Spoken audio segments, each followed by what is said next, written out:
નમસ્કાર, મારું નામ છે વાઘ આશા નિખિલભાઈ અને આમ આદમી પાર્ટીમાં મને ભાદરોડ ગામની ઉમેદવાર અને મહુવા તાલુકા પંચાયતની સીટ એવી રીતે જાહેર કરી હતી જે અરવિંદભાઈ વાઘ ભાદરોડ ગામના છે તેમને અને રાજેન્દ્રભાઈ બારૈયા આમ આદમી પાર્ટીના પ્રમુખ અને બ્રિજરાજસિંહ દિલ્હીવાળા અરવિંદભાઈ વાઘ છે એમણે મને કીધેલું કે તમે આમ આદમી પાર્ટીના ઉમેદવાર તરીકે ઉભા રહ્યો, જે તમે સારા કામો કરશો લોકોના અને અમે તમારી સાથે છીએ, તમને ટિકિટ કન્ફર્મ મળી જવાની છે ને સામેવાળા જે કાંઈ છે એ મારા મિત્ર છે રાજેન્દ્રભાઈ બારૈયા. એવી રીતે રાજેન્દ્રભાઈએ પણ મને ફૂલ બાહેંધરી આપેલી હતી કે બેન તમારી ટિકિટ કન્ફર્મ છે, તમે ઊભા રહી જાઓ પાર્ટીમાં અને તમે સારા ઉમેદવાર છો અને આ બધી જવાબદારી મારી છે ટિકિટ તમને અપાવવાની. અને એવી જ રીતે દિલ્હીથી બ્રિજરાજસિંહ એમણે પણ કીધેલું હતું કે બેન આ ટિકિટ તમને મળી ગઈ કન્ફર્મ, તમે પ્રચાર ચાલુ કરી દો. એવી જ રીતે મેં ભાદરોડ ગામમાં ડોર ટુ ડોર પ્રચાર ચાલુ કરી દીધો હતો, જે મેં 2 થી 3 જણાને લઈ અને એટલું મેં પેટ્રોલ વાળ્યું ગાડી, અમે એટલા હેરાન થઈ ગયા અને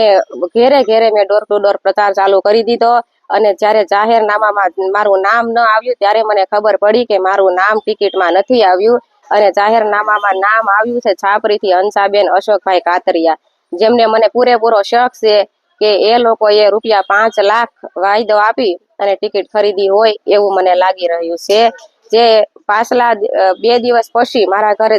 6 તારીખનું હવન હતું, એમાં વ્યક્તિઓ આવેલા હતા, મારા સમાજના સગા સંબંધીઓ બધા વાતો કરવા લાગ્યા કે આ ટિકિટ તમારી ત્યાં કપાણેલી છે બેન, જ્યાં એ લોકોએ પૈસાનો વહીવટ કરી લીધેલો હતો.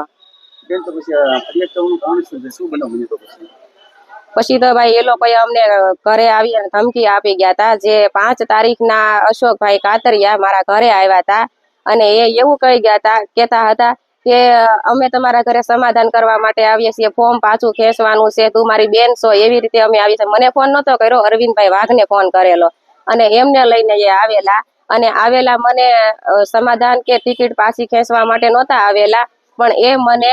બ્લેકમેલ કરી અને ફરિયાદ ન કરું, આગળની કાર્યવાહી ન કરું અને ચૂંટણીમાં હું ઊભી ન રહું એ માટે મને ફોર્સ કરવા માટે આવેલા. અને ત્યારે એણે એમ કીધું કે તારા બાપનું ગામ નથી, ચૂંટણી તો હું લડીશ અને ટિકિટ તો મને મળશે.